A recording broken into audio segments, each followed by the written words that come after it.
Seorang wanita menyadari ada sesuatu yang mengerikan saat sebuah truk di jalan tol melaju cepat ke arahnya. Ternyata itu truk yang sama yang sebelumnya sempat menghentikannya.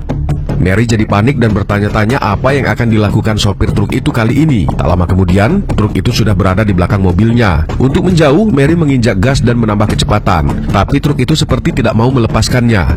Truk itu langsung tancap gas dan menabrak bagian belakang mobil Mary. Mary kembali menambah kecepatan, namun truk itu tetap mengejar. Mary kesal dan mengumpat, tapi truk itu tidak berhenti. Jika lengah sedikit saja, bisa berakibat fatal. Mary mencoba mencari celah untuk mengerem dan berbalik arah agar bisa berada di belakang truk.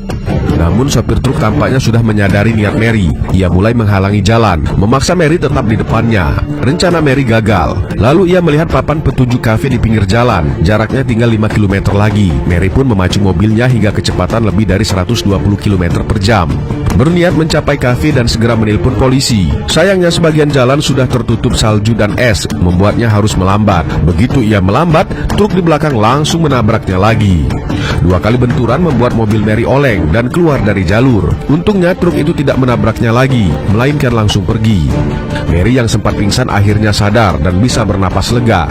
Ia melanjutkan perjalanan ke kafe. Sesampainya di sana, Mary duduk dan terkejut saat melihat truk itu ternyata juga terparkir di luar. Ia curiga sopir truknya mungkin sedang berada di dalam. Mary menatap pelanggan satu persatu, mencoba menebak siapa sopirnya. Saat pelayan datang, Mary berniat meminjam telepon untuk menghubungi polisi. Tapi pelayan itu terlihat cuek dan malah menyuruh Mary memesan dan segera pergi. Sikap pelayan itu membuat Mary ketakutan. Ia mengambil pisau dari meja untuk berjaga-jaga. Setelah beberapa saat, Mary melihat truk itu meninggalkan kafe. Ia pun sedikit tenang, tapi waktu terus berjalan dan ia teringat ibunya yang sedang sakit menunggu di rumah. Ia tak bisa menunda lebih lama. Mary kembali ke jalan. Menjelang malam, bensin mobil Mary hampir habis. Saat ia berharap tidak akan bertemu lagi dengan truk itu, kendaraan mengerikan itu kembali muncul seperti hantu yang menempel. Mary berbelok ke jalan kecil dan mematikan semua lampu mobil, berharap bisa menghindar dalam gelap. Namun truk itu seperti bisa membaca gerakannya, langsung mengejarnya dan memblokir jalan. Mary terpaksa kembali menyetir dan truk itu terus membuntuti, mempercepat laju saat Mary melambat. Saat melihat papan peringatan adanya es sejauh 1 km ke depan, Mary mendapat ide. Kali ini ia memutuskan untuk menyerang balik. Ia memperlambat mobil, memancing truk mendekat, lalu belok ke jalan kecil yang penuh dengan es. Karena Mary tumbuh dan besar di daerah itu, jadi ia tahu persis letak es yang licin. Begitu truk hampir menabraknya,